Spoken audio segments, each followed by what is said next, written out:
اللهم إني أسألك علما نافعا.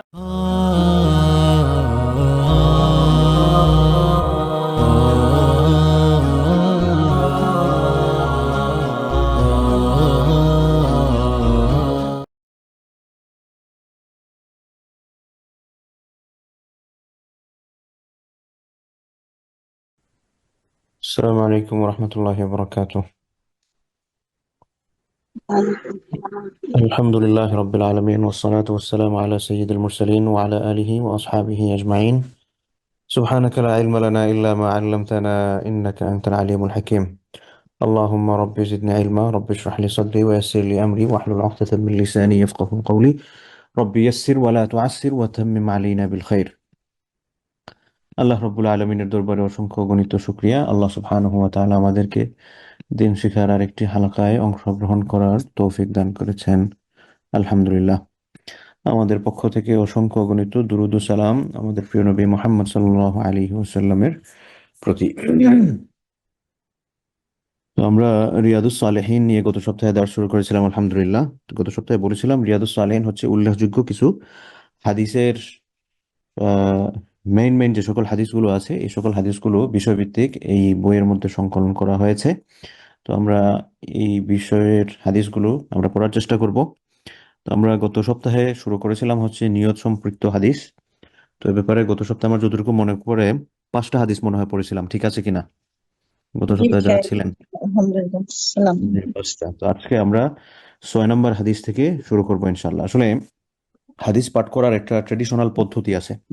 কয়েকটা পদ্ধতিতে হাদিস পাঠ করা যায়। একটা হচ্ছে যে উস্তাদ নিজে হাদিস পড়বেন এবং তিনি নিজেই ব্যাখ্যা করবেন। আর আরেকটা হচ্ছে ছাত্র পড়বেন এবং ছাত্র যদি কোনো এখানে মিস্টেক হয় উস্তাদ ঠিক করে দিবেন, তারপরে হচ্ছে উস্তাদ এটার ব্যাখ্যা করবেন। তো এই দুইটা পদ্ধতিতে মূলত হচ্ছে ট্রেডিশনাল ওয়েতে এটা চলে আসছে আর কি। তো গত সপ্তাহে আমি পড়েছি, আমি ব্যাখ্যা করেছি, আলহামদুলিল্লাহ। তো আজকে যদি আপনারা সাহস করে কেউ একজন পড়েন, এখানে শেখার কোনো আসলে শেষ নাই বা লজ্জারও কিছু নাই যে আমার ভুল হবে সেজন্য আমি পড়বো না, এরকম কিছু না। আস্তে আস্তে করে একটু চর্চা করতে করতে দেখা যাবে ঠিক হয়ে যাবে ইনশাআল্লাহ। তো আজকে আমরা 6 নম্বর হাদিস থেকে শুরু করব। আপনাদের যাদের কাছে পিডিএফ আছে, এটার আরবিতে পৃষ্ঠা নাম্বার হচ্ছে 14 নম্বর পৃষ্ঠা থেকে আমরা আজকে শুরু করবো আর কি ইনশাআল্লাহ। আমার স্ক্রিনে যারা দেখতে পাচ্ছেন তো ঠিক আছে। আমরা 6 নম্বর হাদিস 14 নম্বর পৃষ্ঠায় রিয়াদুস সালেহিনের মেইন আরবিক ভার্সন যেটা আছে এটা থেকে আমরা শুরু করব। আর এছাড়া আপনারা যদি রিয়াদুস সালেহিনের বাংলা পিডিএফ চান, অনলাইনে সার্চ করলেই পাবেন রিয়াদুস সালেহিন বাংলা লিখলেই পিডিএফ নিয়ে আপনারা যদি পরবর্তীতে দেখা যায় অনুবাদ আপনাদের সমস্যা হচ্ছে বুঝতে, তাহলে ওখান থেকে আপনারা পড়তে পারেন আর কি ইনশাআল্লাহ। তো এই যে 6 নম্বর হাদিসটা আমরা এখান থেকে শুরু করব। কেউ একজন যদি কষ্ট করে পড়েন ইনশাআল্লাহ এটা ভালো হবে। কেউ কি পড়ার সাহস করতে পারছে না এরকম কিছু নাকি? আসসালামু এখানে তো আলাইকুম। সাহস না করার কিছু নাই। শায়েখ, ওয়ালাইকুম আমি কি আসসালাম। জি, চেষ্টা করতে পারি? জি, ইনশাআল্লাহ, বিসমিল্লাহ। জি, শোনো। وعن سعد ابن وقاص أحد وقاص أحد العشرة المشهود لهم بالجنة জান্নাত, জাযাকাল্লাহ। وذو আচ্ছা, ঠিক আছে। সাদ ইবনে আবি ওয়াক্কাস রাদিয়াল্লাহু আনহু, তিনি হচ্ছেন একজন বিখ্যাত সাহাবী। রাসূল সাল্লাল্লাহু আলাইহি ওয়াসাল্লামের যে সকল সাহাবীরা ছিলেন তোর মধ্যে যে কয়জন বিখ্যাত ছিলেন তোর মধ্যে সাদ ইবনে আবি ওয়াক্কাস একজন। আহাদিল আশারাতিল মাশহুদ লাহুম বিল জান্নাহ, তিনি হচ্ছেন জান্নাতের সুসংবাদপ্রাপ্ত যে 10 জন সাহাবী আছেন তোর মধ্যে একজন। সাদ ইবনে আবি ওয়াক্কাস এটা হচ্ছে নাম। আহাদ মানে হচ্ছে এক, আশারা মানে হচ্ছে 10, মানে 10 জনের একজন। আল মাশহুদ যাদের ব্যাপারে সাক্ষী দেওয়া হয়েছে, লাহুম বিল জান্নাহ, অর্থাৎ রাসূল সাল্লাল্লাহু আলাইহি ওয়াসাল্লাম দুনিয়ায় যাদের ব্যাপারে জান্নাতের গ্যারান্টি দিয়েছেন যে ওনারা জান্নাতে প্রবেশ করবেন, সাদ ইবনে আবি ওয়াক্কাস হচ্ছেন তাদের মধ্যে একজন। রাসূলুল্লাহ আলাইহি সাল্লাম কোন 10 জনের ব্যাপারে জান্নাতের সাক্ষী দিয়েছেন যে ওনারা জান্নাতে, এমনি তো আমভাবে বলেছেন সকল সাহাবায়ে কেরাম ইনশাআল্লাহ সত্যের পথে আছেন, ওনারা জান্নাতে প্রবেশ করবেন, কিন্তু একেবারে গ্যারান্টি যে দুনিয়াতেই তারা জান্নাতের সার্টিফিকেট পেয়ে গেছেন, এরকম হচ্ছেন 10 জন। এই হচ্ছেন 10 জন সাহাবী যাদের ব্যাপারে রাসূল সাল্লাল্লাহু আলাইহি ওয়াসাল্লাম তাদের জান্নাতে যাওয়ার ব্যাপারে গ্যারান্টি দিয়েছেন। ইনশাআল্লাহ আপনি আপনার হাদিয়া আমার পক্ষ থেকে পাবেন, আপনার কাছে আমি পৌঁছে দিব। তো 1 নম্বর ছিলেন, এখানে সহজভাবে মনে রাখার একটা পদ্ধতি বলি। খোলাফায়ে রাশেদিন যে 4 জন আছেন, এই 4 জনের পর হচ্ছেন আরো বিখ্যাত 2 জন সাহাবী। একজনের নাম হচ্ছেন তালহা রাদিয়াল্লাহু আনহু আর একজন হচ্ছেন জুবাইর রাদিয়াল্লাহু আনহু।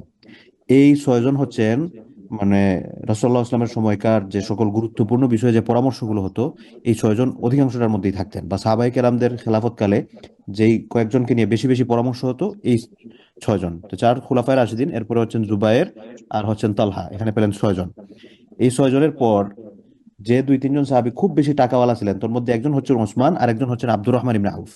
তো এই 6 জন, তালহা এবং জুবায়ের, 4 খলিফার সাথে হচ্ছে 6, 7 নম্বর হচ্ছেন আব্দুর রহমান ইবনে আউফ, গেলেন 7 জন। এই 7 জনের পরে 2 জন হচ্ছেন একজন হচ্ছেন সাদ আর একজন হচ্ছে সাঈদ।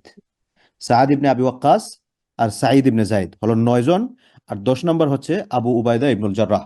আবু উবাইদা ইবনুল জার্রাহ হচ্ছেন ওমর রাদিয়াল্লাহু আনহুর কালে, উনি সৈন্যবাহিনীর প্রধান ছিলেন, অর্থাৎ সেনাবাহিনীর প্রধান ছিলেন আর কি। এই হচ্ছেন 10 জন।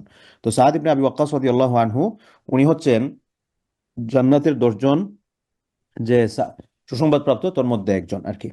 কাল, তিনি বলেন, জাআনি রাসূলুল্লাহি সাল্লাল্লাহু আলাইহি ওয়াসাল্লাম, একদিন আমার কাছে আল্লাহ রাসূল আসলেন, ইয়াউদুনি আমা হাজ্জাতিল বিদা। এবং এটা কোন সময় হয়েছিল? এটা হচ্ছে রাসূল সাল্লাল্লাহু আলাইহি ওয়াসাল্লাম যে হজে যে গিয়েছিলেন। আল্লাহ রাসূল কিন্তু একবারই হজ করছেন, যেটাকে বিদায় হজ বলে আর কি। তো এই বিদায় হজের বছর সাদ ইবনে আবি ওয়াক্কাস বলেন যে, মিন ওয়াজইন ইশতাদ্দা বি, আমি খুব বেশি অসুস্থ হয়ে পড়লাম। ফাকুলতু, তো আল্লাহ রাসূল যখন আমার কাছে আসলেন, আমি বললাম, ইয়া রাসূলুল্লাহ, ইন্নী কাদ বালাগা বি মিনাল ওয়াজাই মা তারা। তিনি বললেন যে, আপ- আপনি দেখতেছেন আমি খুব বেশি রোগাক্রান্ত, আমি খুব বেশি অসুস্থ হয়ে পড়েছি, আমি হয়তো এনি টাইম মারাও যেতে পারি। ওয়া আনা দু মালিন, ওয়া আনা, এবং আমি, দু মালিন, সম্পদের অধিকারী, লা ইয়ারিসুনি ইল্লা ইবনাতুন লি, আমার কোনো ওয়ারিস নাই একমাত্র মেয়ে ছাড়া। সাদ ইবনে আবি ওয়াক্কাস বলছেন যে, আমার অনেক সম্পদ, কিন্তু আমার এক মেয়ে ছাড়া কোনো ওয়ারিশ নাই। ফাআতাসাদ্দাকু বিসুলুসাই মালি, আমি কি আমার সম্পদের 3/2 আল্লাহর রাস্তায় সাদাকাহ করে দিতে পারি? কাল, আল্লাহ রাসূল বললেন, লা, না, তুমি এটা পারো না। কুলতু, সাদ ইবনে আবি ওয়াক্কাস বলেন, এরপর আমি আবার জিজ্ঞেস করলাম, ফাশাত্রু ইয়া রাসূলুল্লাহ, শাত্রুন মানে এখানে উদ্দেশ্য হচ্ছে অর্ধেক, নিসফ। তো আমি কি অর্ধেক আল্লাহর রাস্তায় সাদাকাহ করে দিতে পারি কিনা? ফাকাল লা, আল্লাহ রাসূল আবার বললেন, না, তুমি অর্ধেকও তোমার সম্পত্তির সাদাকা করতে পারো না। কুলতু ফাসুলুসু ইয়া রাসূলুল্লাহ, আমি কি 1/3, 3/1 কি আল্লাহর রাস্তায় সাদাকা করে যেতে পারি? ক্বালা, এরপরে আল্লাহ রাসূল সাল্লাল্লাহু আলাইহি ওয়াসাল্লাম বললেন, আসসুলুসু, ওকে, 3/1 ঠিক আছে। ওয়াসুলুসু কাসীর আও কাবীর, আল্লাহ রাসূল বললেন, এই 3/1 অনেক বেশি এবং এটা বড়। ইন্নাকা আন তাযারা ওয়ারাসাতাকা আগনিয়া, সাদ ইবনে আবি ওয়াক্কাসকে উদ্দেশ্য করে বললেন যে, আমি মনে করি তোমার উচিত হচ্ছে যে তুমি তোমাদের উত্তরাধিকারী যারা আছেন তাদেরকে তুমি ধনী অবস্থায় রেখে যাবে, এটা উত্তম। খায়রুম মিন আন তাযারাহুম আলাতান, আলাতুন মানে হচ্ছে নিঃস্ব, খায়রুন এটা বেটার, মিন আন তাযারাহুম তাদেরকে ত্যাগ করতে, আলাতান নিঃস্ব অবস্থায়। অর্থাৎ আল্লাহ রাসূল সাদ ইবনে আবি ওয়াক্কাসকে বললেন যে, আমি এটা মনে করি যে কেউ তার যারা ওয়ারিস আছেন, উত্তরাধিকারী যারা আছেন, তাদেরকে কষ্টের মধ্যে না ফেলে তাদেরকে কিছু সম্পদ দিয়ে যাওয়া উচিত। ইয়াতাকাফফুনান নাস, মানুষ যাতে এই সকল ক্ষেত্রে অন্যের কাছে গিয়ে হাত যাতে পাততে না হয়। ওয়া ইন্নাকা লান তুনফিকা নাফকাতান তাবতাগি বিহা ওয়াজহাল্লাহ ইল্লা আজারতা আলাইহা হাত্তা মা তাজআলু ফি ইমরাআতাক। এরপরে রাসূল সাল্লাল্লাহু আলাইহি ওয়াসাল্লাম বলছেন যে, তুমি আল্লাহর সন্তুষ্টির জন্য যা কিছুই ব্যয় করবে, এমনকি তুমি যদি আজ্জারতা আলাইহা হাত্তা মা তাজআলা ফি ইমরাআতাক, তুমি যদি তোমার ওয়াইফের মুখে কোনো কিছু তুলে খাওয়াও, তাকে মুখে তুলে খাবার খাওয়াও, এটার জন্য তুমি সওয়াব পাবে। মানে আমরা তো নিয়তের অধ্যায় হাদিসটা পড়তেছি, এটার অধ্যায়ের সাথে হাদিসের মিলটা কোথায় একটু খেয়াল করে শুনুন। যে সাদ ইবনে আবি ওয়াক্কাস, উনি অত্যন্ত অসুস্থ, আল্লাহ রাসূল ওনাকে দেখতে আসলেন। দেখতে আসার পর আল্লাহ রাসূলকে বললেন যে, ইয়া রাসূলুল্লাহ, আমি আমার সম্পদের 2/3 আমি আল্লাহর রাস্তায় সদকা করে ফেলতে চাই। আল্লাহ রাসূল বললেন, না, 3/2 সদকা করা যাবে না। তখন তিনি বললেন, ঠিক আছে, তাহলে কি আমি অর্ধেক সদকা করতে পারি? বললেন, না, অর্ধেকও করা যাবে না। তাহলে বললেন, তাহলে আমি কি 3/1 করতে পারি? বললেন, হ্যাঁ, 3/1 করা যায়, এবং 3/1 এটা অনেক বড় একটা অ্যামাউন্ট, একটা বিগ অ্যামাউন্ট। এরপরে আল্লাহ রসুল বললেন যে, আমি মনে করি এটা উচিত যে কেউ যখন মারা যাবে সে তার ওয়ারিসদেরকে যাতে একটা নিঃস্ব অবস্থায় ফেলে না যায়, বরং এটা ভালো যে সে কিছু আল্লাহ রাস্তায় সাদাকা করলো এবং কিছু তার ওয়ারিসদের জন্য রেখে গেল। এমন কথা হচ্ছে, কেউ যদি মনে করেন যে, না, আমি তো আল্লাহ রাস্তায় সাদাকা করলে আমি বেশি সওয়াব পেতাম, আমি ওয়ারিসদের জন্য রেখে গেলে এটা তো সওয়াব পাবো না, এটা সওয়াব না পাওয়ার সাথে বিষয়টা এরকম নয়। বরং আমাদের নিয়ত যদি পরিশুদ্ধ থাকে যে, না, আমার ওয়ারিস নিঃস্ব হয়ে যাবে, এই ভয়টা যদি আমার না থাকতো তাহলে আমি আমার সমস্ত সম্পত্তি সাদাকাহ করে দিতাম। কিন্তু আমি তাদেরকে রেখে যাচ্ছি, আল্লাহ রসুল নিষেধ করেছেন, এজন্য আমি তাদের জন্য রেখে যাচ্ছি। তো যখন এই নিয়তে কেউ তাদের সম্পদটা ওয়ারিসদের জন্য কিছু রেখে যাবেন, তিনি ওই নিয়ত থেকেও সদাকাহ পাবেন। এরপরে আল্লাহ রসুল বলছেন সবকিছু হচ্ছে নিয়তের সাথে সম্পৃক্ত। এমনকি তুমি যদি তোমার স্ত্রীর মুখে খাবার তুলে খাওয়াও এবং এটা দ্বারা তুমি চিন্তা করো যে না, আমি একটা হালাল সম্পর্কের মধ্যে আছি, এই হালাল সম্পর্কটার মধ্যে যাতে ভালোবাসা বৃদ্ধি পায়, এই জন্য আমি তাকে মুখে তুলে খাওয়াচ্ছি একমাত্র আল্লাহ তাআলার সন্তুষ্টির জন্য, তাহলে এখান থেকেও সাদাকাহ পাওয়া যাবে। قال فقلت يا رسول الله أخلف بعد أصحابي قال إنك لن تخلف فتعمل عملا تبتغي به وجه الله। এরপর সাদ ইবনে আবি ওয়াক্কাস আল্লাহ রসুলকে বললেন, ইয়া রাসূলুল্লাহ, আমার সঙ্গী সাথী যারা আছেন তারা মদিনায় চলে যাওয়ার পর আমি কি পেছনে মক্কায় থেকে যাব? অর্থাৎ তিনি তখন পর্যন্ত হিজরত করেন নাই। আল্লাহ রসুল এই যে হজ করতে গিয়েছিলেন মক্কায়, সেখানে সাদ ইবনে আবি ওয়াক্কাসের সাথে সাক্ষাৎ আর কি। তো তিনি বললেন, আমার সকল সাথী মক্কা থেকে মদিনায় চলে গেছেন, আমি কি পিছনে থেকে যাব? আমি কি আল্লাহর সন্তুষ্টির জন্য আমি কি হিজরত করব না? তখন রাসূল সাল্লাল্লাহু আলাইহি ওয়াসাল্লাম বলেন যে তুমি যদি পেছনেও থেকে যাও, তুমি পেছনে থেকে আছো, কিন্তু এখানে থেকেও তুমি আল্লাহর সন্তুষ্টির জন্য যে কাজই করবে সেটা তোমার সম্মান ও মর্যাদা আল্লাহ সুবহানাহু ওয়া তাআলা আরো বাড়িয়ে দেবেন। এবং ওয়ালাআল্লাকা আন তুখাল্লিফা হাত্তা ইয়ানতাফিআ বিকা আকওয়াম, তোমার দ্বারা আল্লাহ তাআলা আমি আশা করি তুমি আরো অনেক দিন বেঁচে থাকবে এবং তোমার দ্বারা এমন কাজ হবে যেটা দ্বারা তুমি, তোমার গোত্র এরা উপকৃত হবেন। ইয়াদুররু বিকা আখারুন, হ্যাঁ কিছু কিছু মানুষ তোমার ক্ষতিও করতে চাইবে। আল্লাহুম্মা আমদি লিআসহাবি হিজরাতাহুম ওয়ালা তারুদ্দাহুম আলা আকাবিহিম লাকিনিল বাস। এরপর রাসূল সাল্লাল্লাহু আলাইহি ওয়াসাল্লাম বললেন, হে আল্লাহ, আমার সাহাবীগণের হিজরতকে পূর্ণ করে দাও এবং তাদেরকে ব্যর্থতার কবল থেকে রক্ষা করো।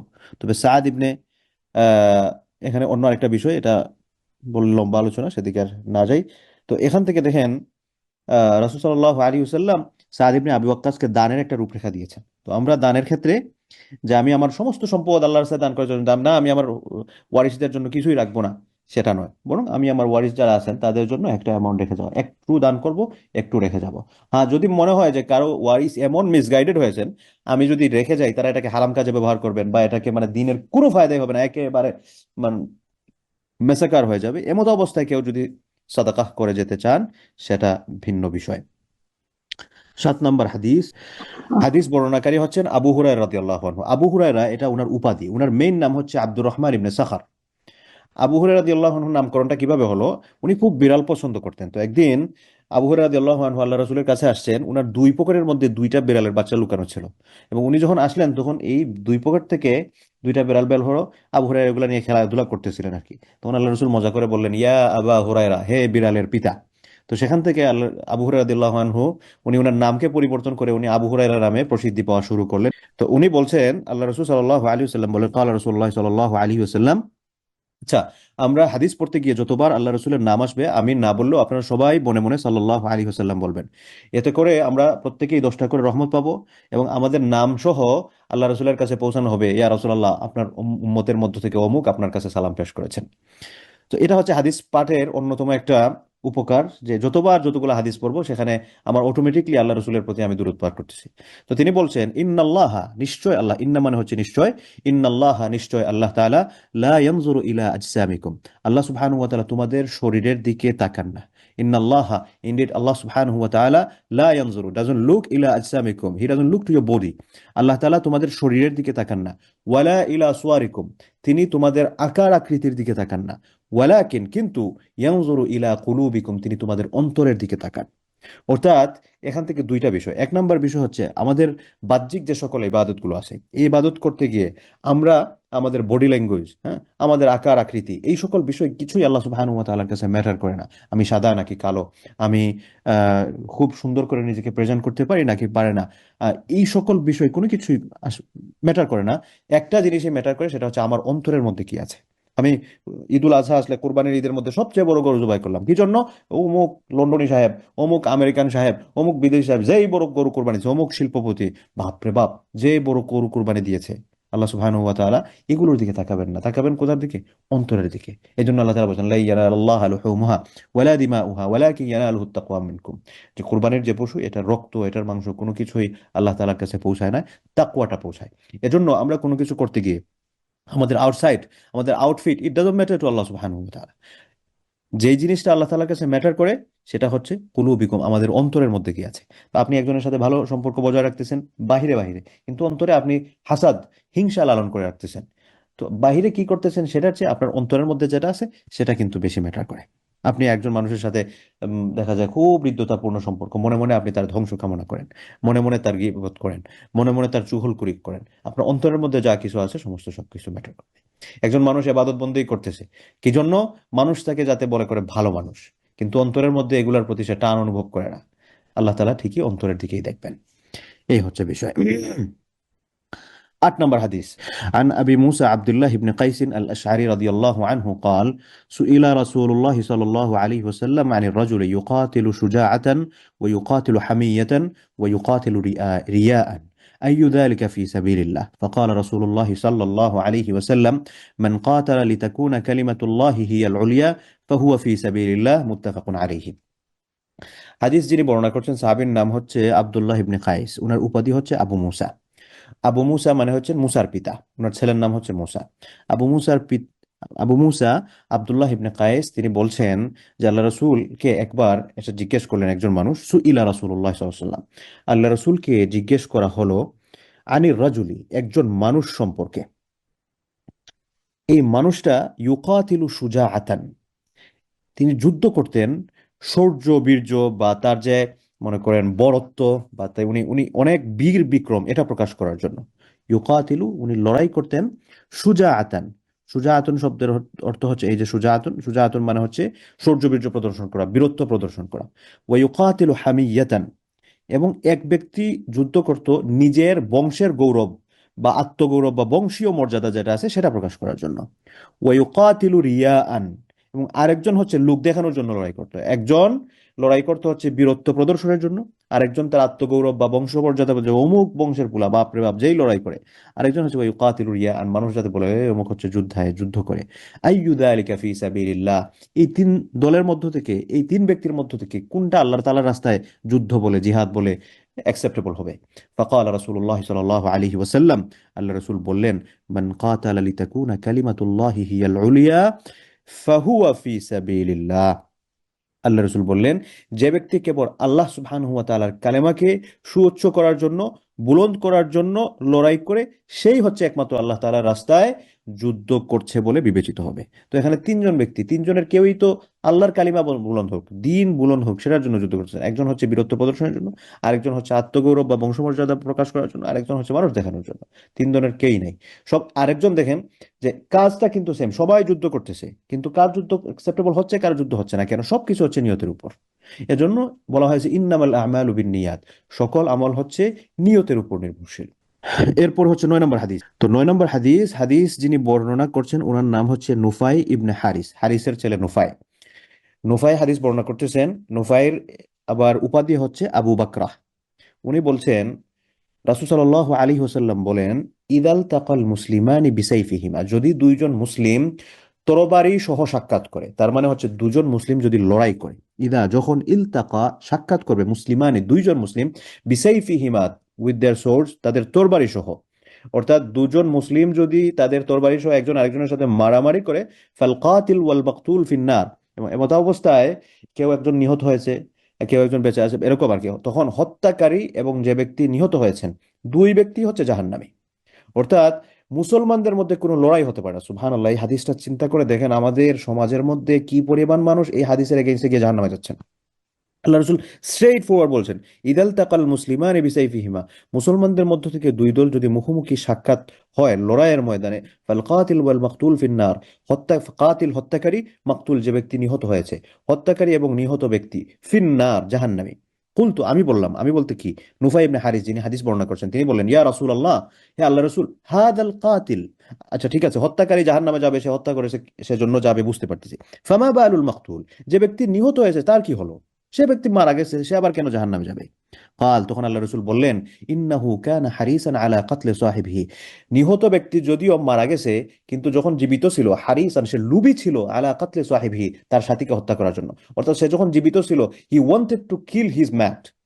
যে দুইজনের মধ্যে মারামারি হচ্ছিল, একজন চাচ্ছিল অপরকে হত্যা করতে, সে চাচ্ছিল উনাকে হত্যা করতে, এবং সে হয়তো সেভ করতে পারে নাই, ঠিকঠাক মতো সুযোগ পায় নাই, এর আগেই অন্যজন তাকে বসাই দিছে, সে মারা গেছে। তো এখান থেকে বোঝা গেল কি, যে মুসলমানদের মধ্যে কোনো মারামারি হতে পারে না। মুসলমানদের মধ্যে যদি মারামারি হয়, যে ব্যক্তি মারতেছেন, যে ব্যক্তি মরতেছেন, লড়াইয়ের ময়দানে গেছেন, দুইজন জানে। এখন বলবেন যে কেউ একজন আমার সাথে আমার উপর আক্রমণ করতে আসছে, আমি কি করব? আপনি অবশ্যই ডিফেন্স করতে পারেন। এই ডিফেন্স করতে গিয়ে আপনি যদি মারা যান, আপনি যদি আক্রমণ না করেন, আপনি ডিফেন্স করতেছিলেন, এমত অবস্থায় আপনি মারা গেছেন, আপনি শহীদ হিসেবে আল্লাহ সুবহানাহু ওয়া তাআলার দরবারে উঠবেন, এবং তখন শুধুমাত্র হত্যাকারীর অবস্থান থাকবে জাহান্নামের ক্ষেত্রে সম্পৃক্ত। এরপর হচ্ছে 10 নম্বর হাদিস, একটু বড়, আমি নিজেই পড়তেছি। আন আবি হুরায়রা রাদিয়াল্লাহু আনহু, আবু হুরায়রা রাদিয়াল্লাহু আনহু আবার হাদিস বর্ণনা করছেন। তিনি বলেন, আল্লাহ রাসূল সাল্লাল্লাহু আলাইহি ওয়াসাল্লাম বলেন, সালাতুর রাজুলি ফি জামাআতিন, কোন একজন মানুষ জামাতে নামাজ পড়ছে, তাজিদু, এটা অধিক সওয়াবের, আলা সালাতিহি ফি বাইতিহি ওয়া সালাতিহি ফি সুকিহি বিদআন ওয়া 20 দারাজাতান। কোন ব্যক্তি সে যদি ঘরে নামাজ পড়ে, অথবা কোনো ব্যক্তি সে যদি বাজারে নামাজ পড়ে, আর কোনো ব্যক্তি যদি মসজিদে জামাতের সাথে নামাজ পড়ে, তাহলে যে ব্যক্তি জামাতের সাথে আদায় করেছে নামাজ, ওই ব্যক্তি, যে ব্যক্তি ঘরে পড়তেছে বা বাজারে পড়তেছে, ওই ব্যক্তির সে বিদআন ওয়া 20 দারাজা, বেজুর 20 পরিমাণ সাব, 20 মানে হচ্ছে 20, বেদউন মানে হচ্ছে বেজুর। বেজুর সংখ্যাটা কত? কেউ বলেছেন 25, কেউ বলেছেন 27। অর্থাৎ ওই ব্যক্তি 25 গুণ অথবা 27 গুণ বেশি সওয়াব পাবে। কোন ব্যক্তি? যে ব্যক্তি জামাতে সালাত আদায় করেছে, দারাজাতান। وذلك أن أحدهم إذا توضأ فأحسن الوضوء ثم أتى المسجد لا ينهزه إلا الصلاة لا يريد إلا الصلاة لم يخط خطوة إلا رفع له بها درجة। তো আল্লাহ রাসূল বলছেন যে যে ব্যক্তি জামাতে নামাজ আদায় করার সওয়াব তার ঘরেও বাজারে নামাজ পড়ার চেয়ে 25 গুণ বা 27 গুণ বেশি। এই কারণে যে কোনো ব্যক্তি যখন খুব ভালোভাবে অজু করে নামাজের উদ্দেশ্যে মসজিদে গমন করে, এবং নামাজ ছাড়া তার মনে অন্য কোনো উদ্দেশ্য থাকে না, অর্থাৎ মসজিদে যাচ্ছে এমনিতেই বসে গল্প করার জন্য না, তার উদ্দেশ্য হচ্ছে যে ইদা তাওয়াদ্দাআ, যখন সে ওযু করেছে, ফা আহসানাল ওযু, অত্যন্ত উত্তম ভাবে ওযু করেছে, সুম্মা, এরপর, আতা আল মসজিদ, মসজিদে এসেছে, লা ইয়ানহাজুহু ইল্লা সালাহ, তার মনে নামাজ ছাড়া অন্য কোনো কিছু ছিল না, লা ইউরিদু ইল্লা সালাহ, নামাজ ছাড়া সে অন্য কিছু চায়নি, লাম ইয়াখতু খুতওয়াতান ইল্লা রুফিআ লাহু বিহা দারাজা, সে যখন মসজিদে আসতেছিল হেঁটে হেঁটে, তার প্রত্যেকটা খুতওয়া, খুতওয়া মানে হচ্ছে ফুটস্টেপ, প্রত্যেকটা কদম, এই প্রত্যেকটা কদমে কদমে আল্লাহ সুবহানাহু ওয়া তাআলা তার মর্যাদা বৃদ্ধি করতেছিলেন, আল্লাহ সুবহানাহু ওয়া তাআলা তাকে সওয়াব দিতে থাকেন। ওয়া ওয়াহুদ আনহু বিহা খাতিআতান, ওয়াহুত্ত আনহু বিহা খাতিআতান, এবং তার থেকে, খাতিআ মানে হচ্ছে ভুল, তার থেকে যে গুনাহগুলো আছে এগুলো ক্ষমা করে দেন প্রত্যেকটা ফুটস্টেপে, হাত্তা ইয়াদখুলাল মসজিদ, যতক্ষণ পর্যন্ত না সে মসজিদে প্রবেশ করছে। এজন্য হচ্ছে ঘরে যারা মনে করেন, যাদের বাসায়, বিশেষ করে বাংলাদেশে, এখানে এব্রোডে যারা থাকেন, অনেক সময় মসজিদ অনেক দূরে থাকে, সবসময় মসজিদে যাওয়াটা পসিবল হয় না, তারা চেষ্টা করবেন ঘরে জামাতে সালাত আদায় করার জন্য, সবাই মিলে যাতে জামাতে আদায় হয়। আর যদি দেখা যায় বাংলাদেশে সাধারণত মোটামুটি সব কাছাকাছি মসজিদ থাকে, তো মসজিদ থাকলে আপনার ঘরের ভাই সাহেবকে বাসায় নামাজ পড়াতে দিবেন না, যে না, বাসায় নামাজ পড়া যাবে না, ভাত বন্ধ, মসজিদে গিয়ে নামাজ পড়ে আসেন, তারপরে এসে ভাত টাত সমস্ত সবকিছু ফ্রি পাবেন, সবকিছু রেডি করা পাবেন, মসজিদে পাঠাবেন। তাহলে এতে করে প্রত্যেকটা ফুটস্টেপের জন্য আল্লাহ সুবহানাহু ওয়া তাআলা তার মর্যাদা বৃদ্ধি করবেন, তার গুনাহ ক্ষমা করবেন, তাকে সওয়াব প্রদান করবেন। এবং ওযুর ক্ষেত্রে তো আছেই, যে ব্যক্তি ওযু করবে, আল্লাহ সুবহানাহু ওয়া তাআলা তার প্রত্যেকটা ওযুর যে ফুটা কাতরা, এই প্রত্যেকটা ফুটার সাথে তার গুনাহগুলোকে ক্ষমা করে দিবেন। এই যে দেখেন, আপনি যখন হাদিসগুলো পড়বেন মনে হবে, আরে বাবা রে বাবা, শুধু সওয়াব আর সওয়াব, তাইলে তো এই তো বিশাল সুযোগ। তাহলে মানে অনেকগুলো অপরাধ করার পরও এইরকম কিছু করলেই তো শেষ হয়ে যাবে, বিষয়টা কিন্তু এরকম না। আপনি এত কিছু সওয়াবের কাজ করলেন, একটা কবিরা গুনাহ করবেন, সমস্ত সবকিছু বরবাদ হয়ে যাবে। এগুলো আল্লাহ তাআলা আসলে আমাদেরকে বোনাস হিসেবে সুযোগ দিয়েছেন। কেন? কারণ শয়তান আল্লাহ তাআলার সাথে চ্যালেঞ্জ করেছিল, আমি একা জাহান্নামে যাব না, আমি আপনার বান্দাদেরকে নিয়ে যাব, দেখে যাবো তোদেরকে। আল্লাহ বলছেন, ঠিক আছে, তুই দেখে যাবি, আমি আমার বান্দাদেরকে এমন এমন সুযোগ দিব, সে যতই গুনাহ করুক না কেন, এমন এমন সুযোগ দিব, এরকম সুযোগ গ্রহণ করে সে তার গুনাহ মাফ করায় ফেলবে। তো আমাদের মনে করেন ইচ্ছায় অনিচ্ছায় অনেক ধরনের গুনাহ হয়, তো এই গুনাহ থেকে মাফ পাওয়ার জন্য এইগুলো হচ্ছে এক্সট্রা নফল মাধ্যম, এগুলোকে আমাদের গ্রহণ করা দরকার। আচ্ছা, তো বলছিলাম, বান্দা ঘরে নামাজ পড়লে বা বাজারে নামাজ পড়লে, একা নামাজ পড়লে, আর কেউ যদি জামাতে নামাজ পড়ে, সে 25 থেকে 27 গুণ বেশি সওয়াব পাবে। মসজিদে আসবে, উত্তমভাবে ওযু করে যদি আসে, প্রত্যেকটা কদমে কদমে নেকি পাবে, তার গুনাহ মাফ হবে, তার মর্যাদা বৃদ্ধি হবে। ইদা দাখাল আল মসজিদ, যখন সে মসজিদে প্রবেশ করবে, كان في الصلاة ما كانت الصلاة هي تحبسه والملائكة يصلون على أحدكم سبحان الله মসজিদে প্রবেশ করে যতক্ষণ পর্যন্ত ওই ব্যক্তি নামাজের অপেক্ষায় বসে থাকবে ততক্ষণ পর্যন্ত সে নামাজ পড়ার মতো করে সওয়াব পেতে থাকবে فإذا دخل المسجد যখন সে মসজিদে প্রবেশ করবে كان في الصلاة ما كانت الصلاة هي تحبسه সে মসজিদে যতক্ষণ পর্যন্ত বসছে নামাজ এখনো শুরু হয় নাই সে মনে করো দুহুল মসজিদ বা সুন্নাত নামাজ পড়ে বসে আছে এই নামাজের সওয়াবগুলো এই যে অপেক্ষা করতেছে নামাজের জন্য সে সওয়াবটা পেতে থাকবে ওয়াল মালাইকাতু ইউসাল্লুন এবং ফেরেশতারা ওই ব্যক্তির জন্য দোয়া করতে থাকেন আলা আহাদিকুম তোমাদের কেউ একজনের মা দামা ফি মাজলিসিহি আল্লাযী সাল্লা ফীহি যে ব্যক্তি মসজিদে নামাজ আদায়ের পর আপনার যে ব্যক্তি বসে আছে আল্লাযী দামা ফি মাজলিসিহি সাল্লা ফীহি কাউকে কোনো কষ্ট দিচ্ছে না সে বসে আছে তাসবিহ তাহলিল পড়তেছে তাদের জন্য ফেরেশতারা দোয়া করেন কি দোয়া করেন আল্লাহুম্মা রহমহু হে আল্লাহ আপনি তার প্রতি রহম করুন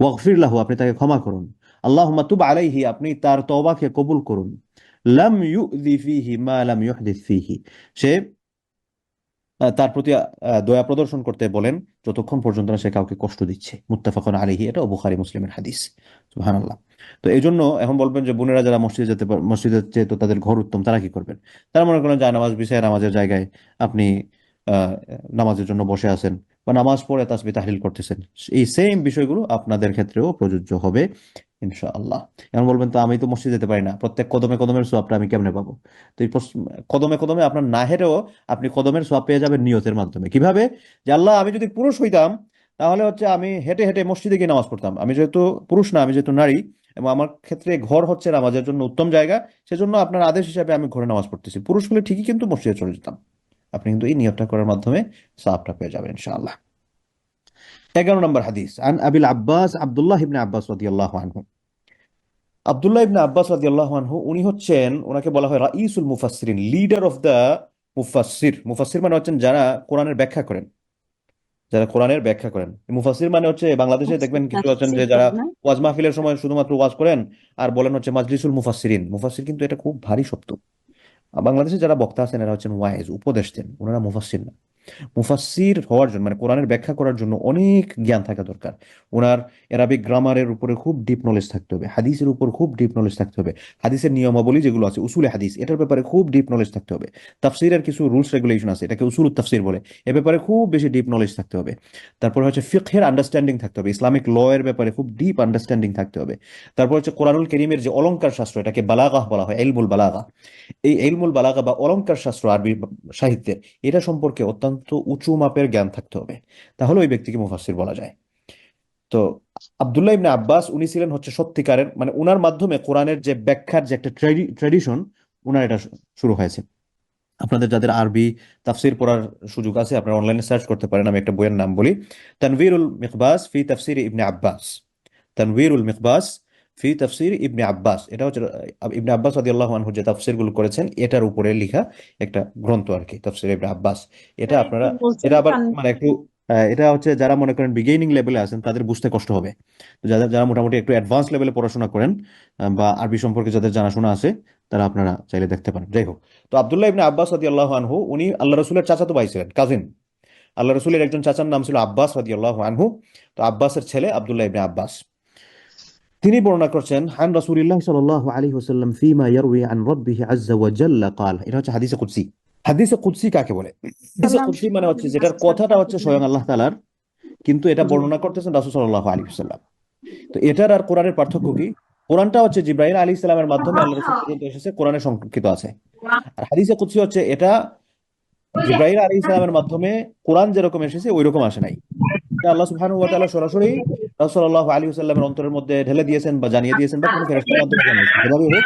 কিন্তু এটাকে কোরআনের অংশ করেন নাই তো এটাকে বলা হয় হচ্ছে হাদিসে কুদসি তো তিনি বলছেন ইন্নাল্লাহা কাতাবাল হাসানাত ওয়াস সাইয়্যাত নিশ্চয়ই আল্লাহ সুবহানাহু ওয়া তাআলা কাতাবা লিখে রাখেন আল হাসানাত সবগুলা নেক আমল ওয়াস সাইয়্যাত আবার সবগুলা বদ আমল যে বান্দা যে নেক আমলগুলো করে এগুলো সব কিছু লিখে রাখেন বদ আমল যেটা করে সেটাও লিখে রাখেন আমাদের কিন্তু প্রত্যেকটা শব্দ আল্লাহ তাআলা কোরআনে বলেছেন মা ইয়ালফিদু মিন কাউলিন ইল্লা লাদাইহি রাকিবুন আতীদ এমন একটা শব্দ নাই যে শব্দটা লেখা থেকে মিস হয় either this is good either this bad আপনি এক একটা শব্দ বলতেছেন প্রত্যেকটা শব্দ লেখার জন্য আমাদের কাঁধের মধ্যে দুজন ফেরেশতা বসে আছেন কিরামান কাতিবিন সম্মানিত লেখক এই সম্মানিত লেখকগণ আমাদের আপনাদের প্রত্যেকটা শব্দ হয় ভালো দিকে রেখে রাখতেছেন, হয় খারাপ দিকে রেখে সবকিছু।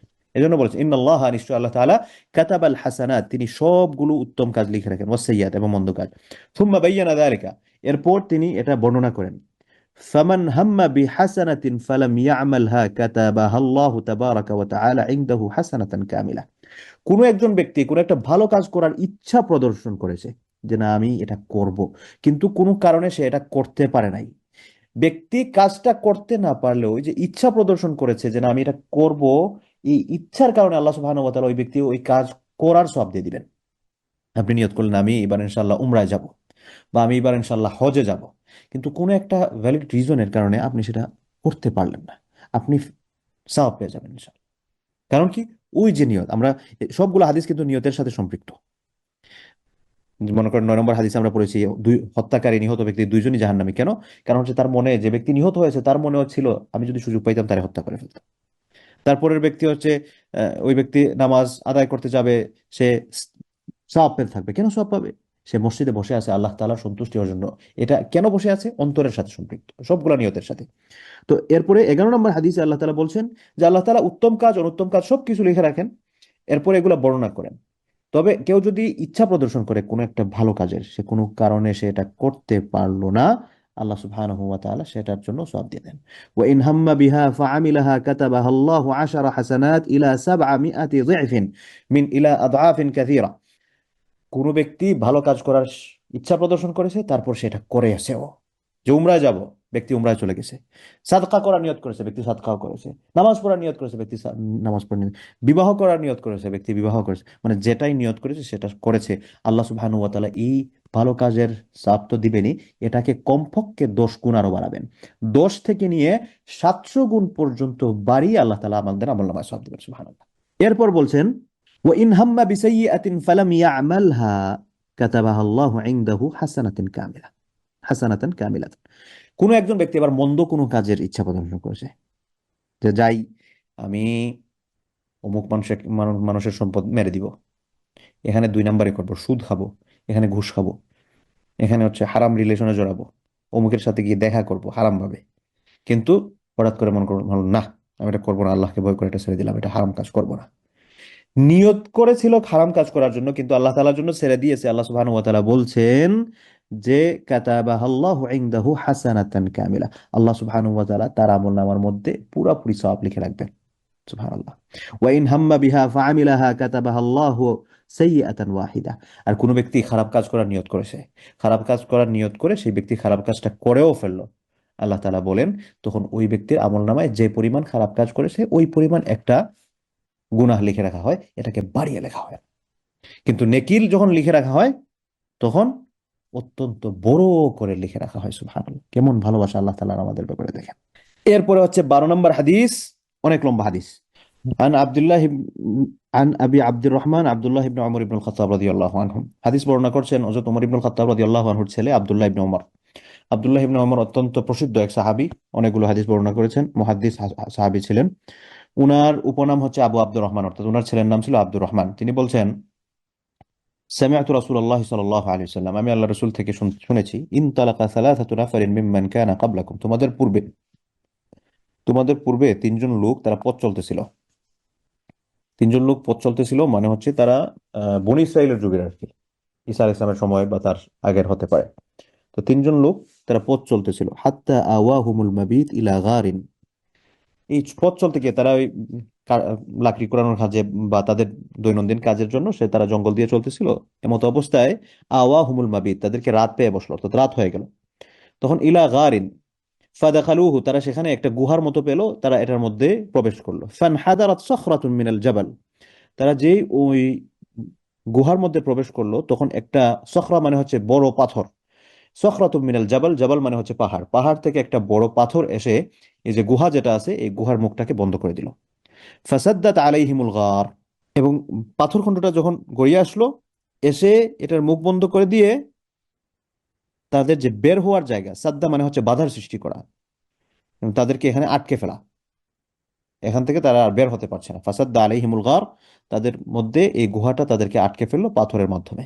ফাকালু, তারা বলল, ইন্নাহু লা ইউনজিকুম মিন হাযিহি সখরা ইল্লা আন তাদউ আল্লাহ বিসালিহি আমালিকুম।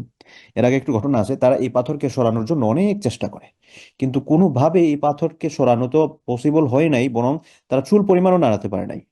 তখন তারা সিদ্ধান্ত নিল যে ইন্নাহু, নিশ্চয় এটা, লা ইউনজিকুম মিন হাদিস, তোমরা এই পাথর থেকে মুক্তি পাবে না, ইল্লা আন তাদউ আল্লাহ, তোমাদের উচিত হচ্ছে তোমরা আল্লাহ সুবহানাহু ওয়া তাআলার কাছে, আন তাদউ, তোমরা দোয়া করবে আল্লাহ তাআলার কাছে, বিসালিহি আমালিকুম, তোমাদের সৎ আমলের মাধ্যমে, তোমাদের যে যে ভালো কাজ করছো এটাকে উসিলা করে তোমরা আল্লাহর কাছে দোয়া করো। ক্বালা রাজুলুম মিনহুম, তাদের তো তিন ব্যক্তি, তিন ব্যক্তির মধ্য থেকে এক ব্যক্তি বলল, আল্লাহুম্মা কানা লি আবাওয়ানি শাইখানি কাবীরানি, ও আল্লাহ, আমার দুইজন বৃদ্ধ পিতা মাতা আছেন। আল্লাহুম্মা, হে আল্লাহ, কান আলী, আমার আছেন, আবাওয়ান, আমার আবুন মানে হচ্ছে পিতা, আবাওয়ান মানে হচ্ছে পিতা এবং মাতা, দুই পিতা না আবার। আবাওয়ান এ শাইখানি, আমার দুইজন বৃদ্ধ পিতা মাতা আছেন, কাবীরান, তারা অনেক বড়, মানে অনেক বয়স্ক হয়ে গেছেন।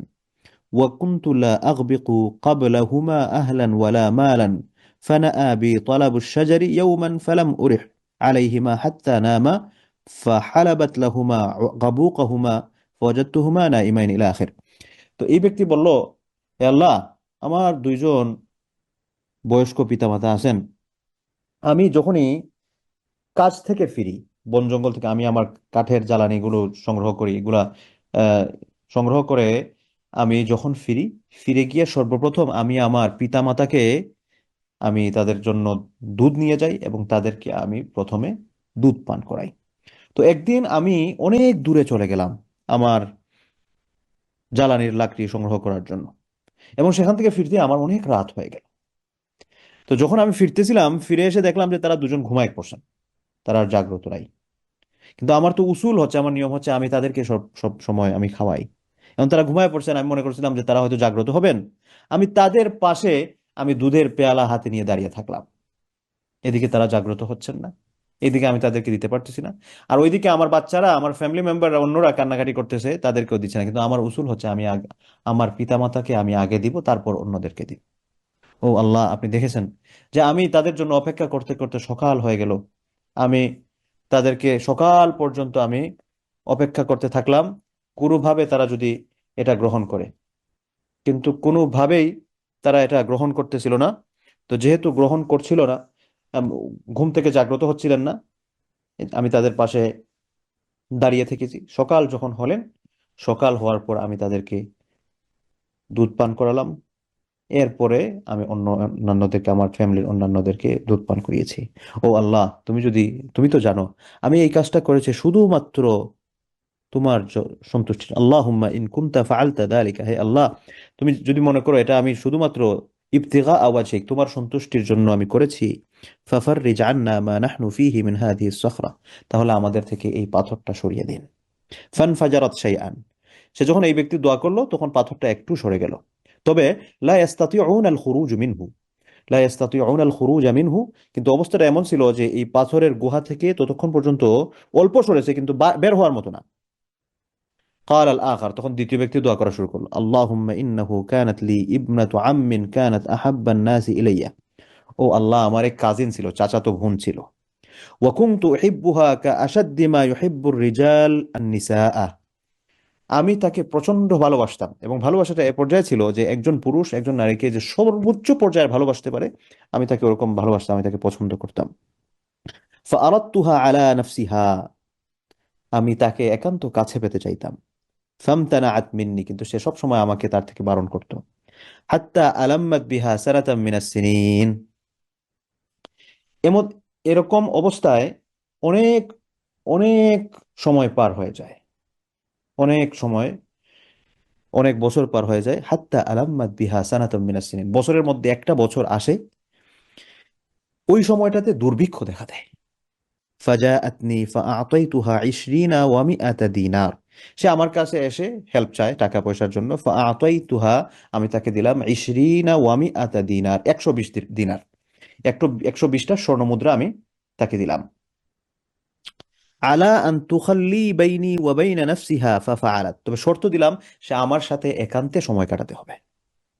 ফালাম্মা কাআদতু বাইনা রিজলাইহা, আমি যখন তার একান্ত কাছে গিয়ে বসলাম, এখানে কাআদতু, যখন আমি বসলাম, বাইনা রিজলাইহা মানে তার দুই পা, মানে হচ্ছে একেবারে লাস্ট মোমেন্ট আর কি, যে উম, একেবারে কাছাকাছি পর্যায়ে, they are trying to do something bad,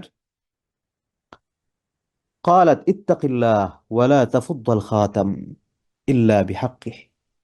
তখন আমার চাচাতো বোন আমাকে বলল, হে অমুক, তুমি আল্লাহকে ভয় করো এবং অবৈধভাবে লা তুফদ্দিল খাতাম ইল্লা বিহাক্কিহি, তুমি অবৈধভাবে আমার সতীত্বকে নষ্ট করো না, আমার ইজ্জতকে নষ্ট করো না। ফানসারাফতু আনহা ওয়া হিয়া আহাব্বুন নাসি ইলাইয়া। আমি এই কথা শোনার সাথে সাথে আমি আপনাকে ভয় করে আমি ফানসারাফতু, আমি মুখ ফিরিয়ে নিলাম, সরে আসলাম। অথচ ওয়াহিয়া আহাব্বুন নাসি ইলাইয়া, সে আমার কাছে সবচেয়ে পছন্দের মানুষ ছিল, কিন্তু আমি তাকে ছেড়ে দিলাম। ওয়া তারাকতু যাহাবা আল্লাযী আ'তাইতুহা, এবং তাকে যে আমি স্বর্ণমুদ্রা যেটা দিয়েছিলাম 120 স্বর্ণমুদ্রা, সেটাও আমি তাকে দিয়ে দিলাম, যে না, আমি এটাও ফেরত দেব না, যাও, এটা আমি আল্লাহর জন্য দিচ্ছি। আল্লাহুম্মা ইন কুনতা ফাআলতু দা আল্লাহুম্মা ইন কুনতু, হে আল্লাহ, আমি যদি এটা করে থাকি, ফাআলতু যালিকা ইবতিগা ওয়াজহিক, আমি যদি এটা আপনার সন্তুষ্টির জন্য করে থাকি, ফাফরুজ আনহু মা নাহনু ফীহি, তাহলে আমাদের জন্য এটাকে ওপেন করে দেন, আমরা যেখানে আছি সেখান থেকে আমাদেরকে মুক্তি করে দেন। ফানফাজারাতিস সাখরাতু গায়রা গায়রা আন্নাহুম লা ইস্তাতিউনা আল খুরুজ মিনহা। এই দোয়া করার পর পাথরটা আরো একটু সরে গেল, কিন্তু তারপরও এনাফ ছিল না মানুষজন এটা থেকে বের হয়ে যাওয়ার। বাকি আছে 3 নম্বর জন। ওয়াকাল আস-সালিস, তখন 3 নম্বর জন দোয়া শুরু করলো, আল্লাহুম্মা ইন্নী ইস্তাজারতু উজারা ওয়া আ'তাইতুহুম আজরাহুম গায়রা রাজুলিন ওয়াহিদিন। হে আল্লাহ, আমার কয়েকজন শ্রমিককে আমি আমার ব্যবসার কাজে লাগিয়েছিলাম, তো আমি তাদের সবাইকে তাদের যে পারিশ্রমিক আছে সেই পারিশ্রমিকগুলো আমি তাদেরকে দিয়ে দিলাম।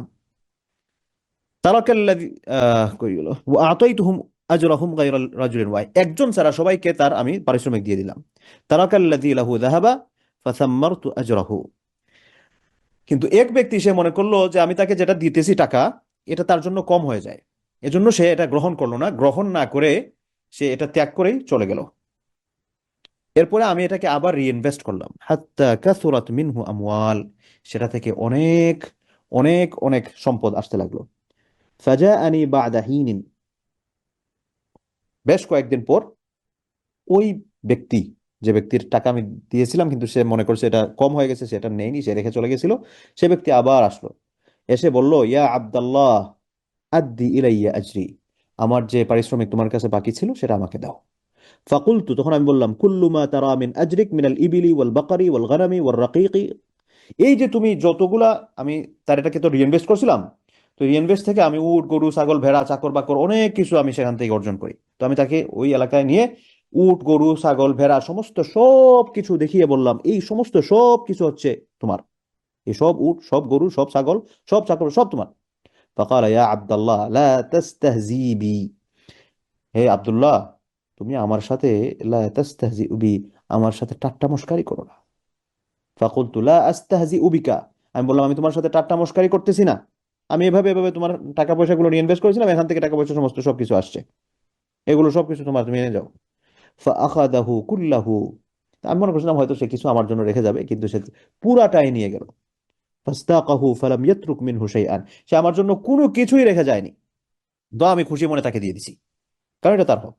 আল্লাহুম্মা ইন কুনতু ফাআলতু যালিকা ইবতিগা ওয়াজহিক, হে আল্লাহ, আমি যদি এটা আপনার সন্তুষ্টির জন্য করে থাকি, আপনার সন্তুষ্টি পাওয়ার জন্য, আপনার নৈকট্য অর্জন করার জন্য যদি আমি করে থাকি, ফাফরুজ আন্না মা নাহনু ফীহি, তাহলে আমরা এখন যেখানে আছি এখান থেকে এই বিপদটা মুক্ত করে দিন।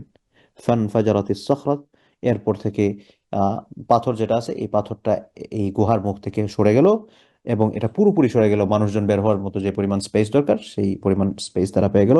ফাখারাজু, তারা সবাই বের হয়ে গেলেন, ইয়ামশুন, এবং তারা তাদের পথ চলতে লাগলেন। মুত্তাফাকুন আলাইহি, এই হাদিসটাও বুখারী এবং মুসলিমের হাদিস। তো এখানে দেখেন লম্বা হাদিস, 3 জন ব্যক্তি তারা বিপদে পড়েছিল, তারা তাদের সৎ আমলকে ওসিলা করে দোয়া করেছে। তো এখান থেকে আমরা বুঝতে পারি যে আমরা যদি কোনো বিপদে পড়ি, আমরা নেক আমল করে, এই নেক আমলের মাধ্যমে ওসিলা করে যাতে আল্লাহ তাআলার কাছে দোয়া করতে পারি, এটা একটা ভালো দিক দোয়ার। এটা হচ্ছে 1 নম্বর। 2 নম্বর হচ্ছে আমল হচ্ছে নিয়তের সাথে নির্ভরশীল। দেখেন প্রত্যেকেই ভালো ভালো কাজ করেছে, কিন্তু প্রত্যেকেই তাদের নিয়তটাকে বলছে, হে আল্লাহ, আপনি যদি মনে করেন আমি এটা, আমি একমাত্র, আমি কাউকে সন্তুষ্ট করার জন্য চেষ্টা করেছি, সেটা হচ্ছে একমাত্র আমি আমার বৃদ্ধ পিতামাতাকে দুধ খাওয়াইতাম প্রত্যেকদিন, একদিন গিয়ে পাইছি তারা ঘুমিয়ে আছেন, সারা রাত জেগে আছি একমাত্র আপনার জন্য, আপনাকে দেখানোর জন্য। আমার আমি আমার চাচাতো বোনের সাথে ইন্টিমেট হইতে চেয়েছি, কিন্তু সেখান থেকে আমি ফিরে এসেছি একমাত্র আপনার সন্তুষ্টির জন্য। আমি আমার সবচেয়ে পছন্দের মানুষকে পর্যন্ত বিসর্জন দিয়ে দিয়েছি। 120 স্বর্ণমুদ্রা, 120 স্বর্ণমুদ্রা কিন্তু বর্তমান সময়ে মানে কোটি কোটি টাকা আর কি, এই পরিমাণ টাকা পয়সা। এরপর হচ্ছে আরেকজন ব্যক্তি, সে হচ্ছে তার অনেক সম্পদ জুগিয়েছিল, আরেকজন গোলামের পারিশ্রমিকের মাধ্যমে, এই সমস্ত সবকিছু আল্লাহ আমি আপনাকে দিয়ে দিছি, তার হক দিয়ে দিছি একমাত্র আপনার সন্তুষ্টির জন্য। সবগুলো হচ্ছে নিয়তের সাথে। আপনি যদি মনে করেন এগুলো আমি আপনার জন্য করেছি, আমাদেরকে বিপদ থেকে মুক্ত করুন। আসলেই তাদের নিয়ত ভালো ছিল, আল্লাহ সুবহানাহু ওয়া তাআলা তাদের নিয়ত থেকে, পরিশুদ্ধ নিয়ত থেকে তাদের আহ দোয়াটা কবুল করলেন এবং তাদেরকে মুসিবত থেকে উদ্ধার করলেন। তো এই আমরা এখানে প্রায় কয়টা হাদিস পড়লাম? 12টা হাদিস। তো এই 12টা নিয়ত সংক্রান্ত হাদিসের প্রত্যেকটাতেই বলা হয়েছে যে নিয়ত গুরুত্বপূর্ণ, নিয়ত গুরুত্বপূর্ণ। সেজন্য আমরা যে সকল ইবাদত করি না কেন, আমরা যাতে নিয়তের বিশুদ্ধতার প্রতি খেয়াল রাখি, এবং যে কোনো কাজ করার জন্য আমি যদি এটা দ্বীনের জন্য করে থাকি, আপনি সওয়াব পাবেন। আপনি বাচ্চা লালন পালন করতেছেন, হ্যাঁ, বাচ্চা লালন পালনের ক্ষেত্রে আজ পর্যন্ত আপনাদের কয়জন চিন্তা করেছেন যে না, আমি এই বাচ্চাটা আমি আল্লাহর জন্য পালন করতেছি, এই বাচ্চাটাকে আমি দ্বীনের মুজাহিদ বানাতে চাই, এই বাচ্চাটাকে আমি দ্বীনের জন্য বিসর্জন করতে চাই, এই বাচ্চার জন্য আমি তাকে একজন প্রপার মুসলিম, মোহাম্মদ সাল্লাল্লাহু আলাইহি ওয়াসাল্লামের একজন যোগ্য উম্মত হিসেবে কবুল করতে, তাকে আমি পেশ করতে চাই, তাকে আমি আমার জান্নাতের বাহন বানাইতে চেষ্টা করতে চাই, আমি তাকে আমার জান্নাতে যাওয়ার মাধ্যম হিসেবে তৈরি করতে চাই। আমরা হয়তো ভাবি, কিন্তু এটাকে যদি আপনি নিয়তে নিয়ে আসেন, আপনি আপনার বাচ্চার টয়লেট পরিষ্কার করতেছেন, বাচ্চার জ্বালাতন সহ্য করতেছেন, প্রত্যেকটা মুহূর্তে মুহূর্তে আপনি সওয়াব পেতে থাকবেন ইনশাআল্লাহ।